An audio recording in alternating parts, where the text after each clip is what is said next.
Yan. Good day mga kamoto. Boy here, Kamoto Bill.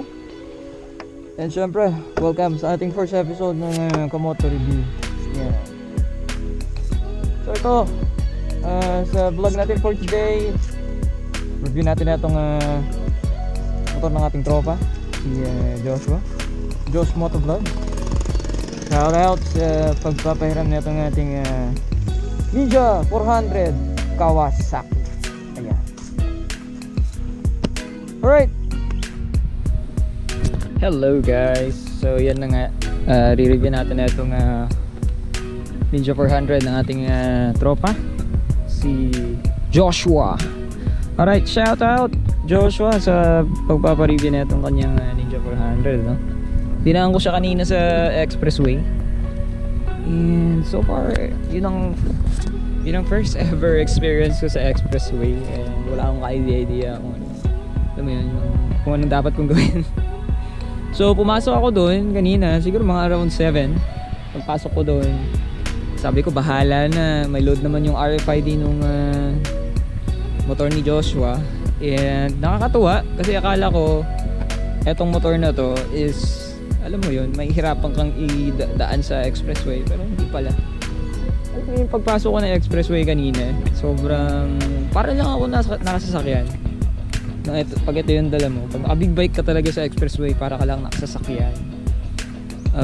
At sinabi ko nga kanina, the only difference pag dumadaan ka ng expressway na naka-big bike is open yung sarili mo, nasa open area ka kasi nga motor. Pero para ka lang ding nakakotse, yung pakiramdam. Okay? Wala siyang kinaibahan sa nakakotse. It's almost the same feeling, the same experience. Nothing else. And sobrang saya kasi dahil nga first time ko, nakarating ako dito sa New Valley, ano? Moto, no? Nasa New Valley tayo ngayon, di ba? Yan. May pressure pa yung tenga ko. So ito, reviewin natin itong kanyang Ninja 400. Ayan, let's take a look at the gauge muna nung kanyang Ninja 400, no? Ito yung kanyang gauge. Pag ni-start mo siyang ganyan, no? Diba? Kung titignan mo, napakaganda. Meron kang neutral, naka-ABS na rin yung Ninja 400, mga kamoto. ABS. So when it comes to traffic, walang problema when it comes to stopping, speeding, or anything. Kasi yung preno nito parang kotse. Parang kotse siya kapag titigil. Hindi siya yung nag-i-slide na tipo ng motor. The best. And syempre meron kang digital, tsaka digital type of speedometer. Makikita mo dyan yung fuel mo, yung engine heat, nandun na rin. May orasan din siya. Ito yung kanyang indication kung anong gear na yung nakapasok. Ang kagandahan sa motor na to, 400cc siya pero kaya niya sumabay sa higher cc's. Most likely 650cc na motor kaya rin niyang sabayan. Hindi depende sa driver. Ako, first time kong i-drive itong motor na to, pero talaga iba talaga yung power niya. Iba pala talaga kapag naka big bike ka compared kung naka 150cc ka na motor. Iba yung feeling. Sobrang nagulat ako. So parang para akong boss ng daan, mga ganun pakiramdam pag naka big bike ka. Pero ito yung motor niya, naka-setup si Papa Joshua ng Pirelli Rosso 2. Yan, Diablo yan. So the best to sa bangkingan, mga kamoto. Ang gamit niyang gulong. Siyempre naka SC project siya, only by 01 Moto. Yan, no? And try natin i-start. Pakinggan natin kung anong tunog, di ba? Yan, start natin. Woo!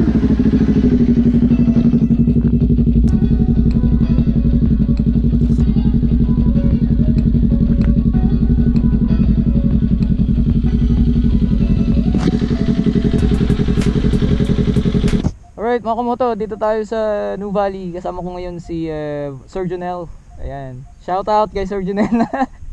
Ayan no, siya yung bantay dito. So pinayagan niya tayo mag-record ng konti kanina. So ayan. Binigyan ko siya ng sticker. Sabi ko manood siya ng YouTube ko. Ayan, so ikot natin tong ninja ni Papa Joshua, no? And then yun. So ngayon, susubukan natin yung kanyang braking system, kung talaga bang madupit yung preno nito, no? Ayan, try natin. Braking system sa harap. Woo! Alright, nice. Diba? Oh, diba? Lakas! Ngayon, tatry natin yung sa may bandang likod naman. Try natin yung bandang. Oh, nag-skid. Hindi ko alam, medyo mahigpit yata eh. So tayo, filter. Nag-skid ako kanina, siguro na-press ko ng medyo malakas yung likuran. Pero eto nga, try natin ulit. Woo! The best, the best. Maganda yung preno, braking, wala ako masabi, the best. Ayan o. Oop. Mararamdaman mo yung ABS, pumipitik siya eh. Hindi siya yung tipo ng preno na kapag tinapakan mo, mag-i-slide siya kagad. Nakakatuwa. Sana may ganun din yung motor ko, no? Yung Raider 150 natin, mga kamoto. Kung may ganun siguro yung Raider 150 natin, sobrang galing na natin sa bangkingan. Woo! Testing naman natin ngayon yung acceleration netong Ninja 400, mga kamoto, kung gaano ito kabilis sa arangkada. Arangkada, mamma mia.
Okay, so the best.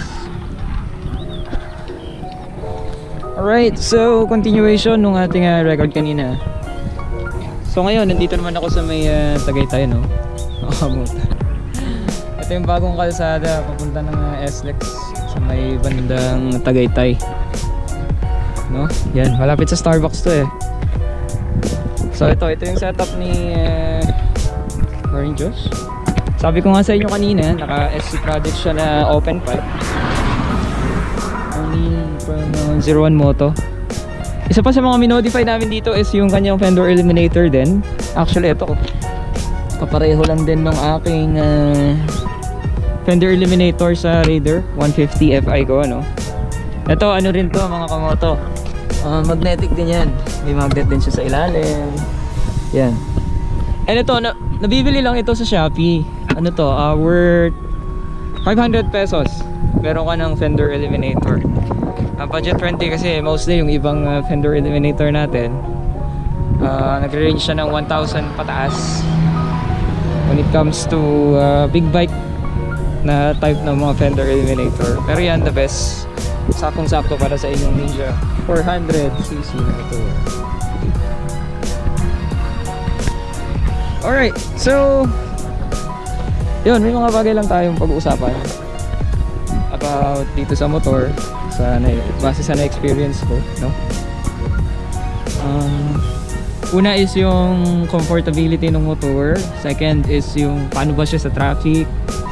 yung braking system niya, and also yung looks, syempre. Alright, so pag-usapan natin yung kanyang comfortability.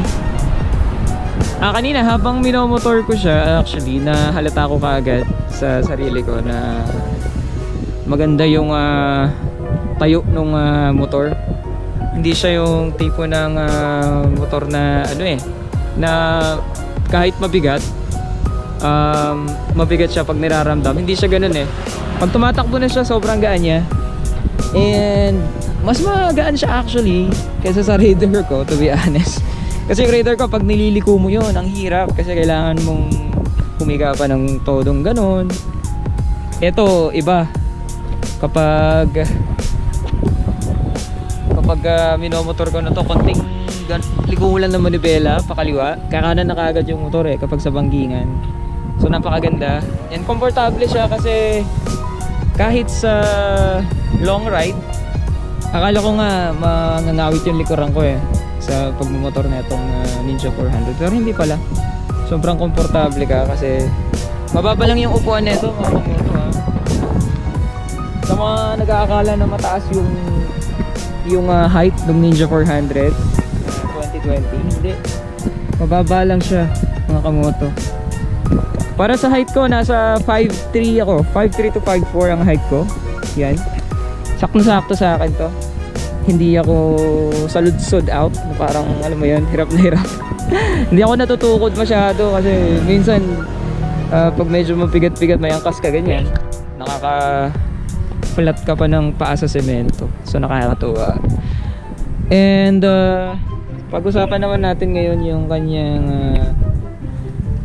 yung kanyang performance pagdating sa traffic, no? Sa traffic ito mga kamoto,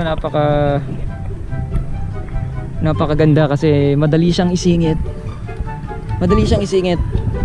Yung inaakala mong, alam mo yun, hirap kang isingit kasi isipin mo, big bike, mabigat, mahirap iliko, ganyan. Hindi, madali itong isingit. Madaling isingit kasi kapag tumatakbo ka na ng mga 10 kilometers, 10 sa gauge mo, pag tinitignan mo siya ng 10 ganyan, hindi siya yung tipo ng motor na tutumba, gigilid, ganyan. Hindi siya yung mabibigatan ka, ganun. Pag tumatakbo siya, stable lang. Parang may automatic balance siya eh. Yan. Yun, madaling isingit. Itutupi mo lang yung kanyang side mirror. Yan ang mga style ng mga naka-big bike, di ba? Side mirror, tuklo pa niyan, mga kamoto, di ba? Oh, yan, oh. Tuklo. Ayan naman, pag-usapan natin yung kanyang braking system. So may record ko nga kanina na pag bine-brake ko siya, kumakagat-kaagad yung kanyang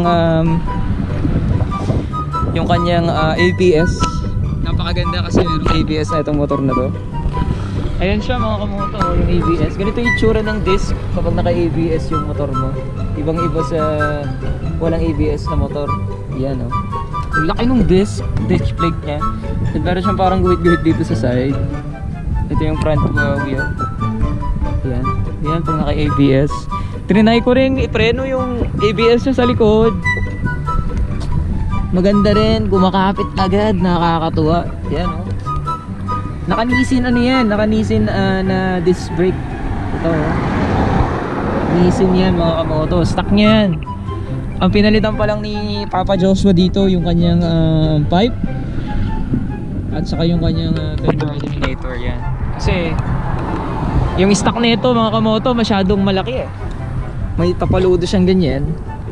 Tapos nandito yung plaka mo banda, di ba? Tapos may flasher ka sa balewang kaliwat kanan, no? So yan, and also yung tail light, pinalitan niya na rin to. Integrated tail light ang tawag dito. Bibili nyo lang to sa 01 Moto mga kamoto, punta lang kayo dun. Alright, so all in all, bike experience sobrang ganda. Walang joke. Wala akong ibang masasabi kundi magaganda. Alright, okay, so the best Ninja 400 Kawasaki. Shout out Kawasaki, baka naman. Alright, shout out din sa aking tropa na si Joshua, no? And sa mga tropa rin na nagpapa-shoutout. Shoutout ba sa inyong lahat? Maraming salamat sa pag-view ng vlog na to. Again, dito na nagtatapos yung vlog natin ngayong araw. Your boy here, Kamoto Go. And pag pinanood mo itong vlog na ito, salamat sa iyo, kaibigan. See you on the next vlog. Don't forget to like, share, and subscribe para sa ating mga new videos na lalabas. And also, ride safe sa daan mga kamoto. Peace out! Peace! Yeah.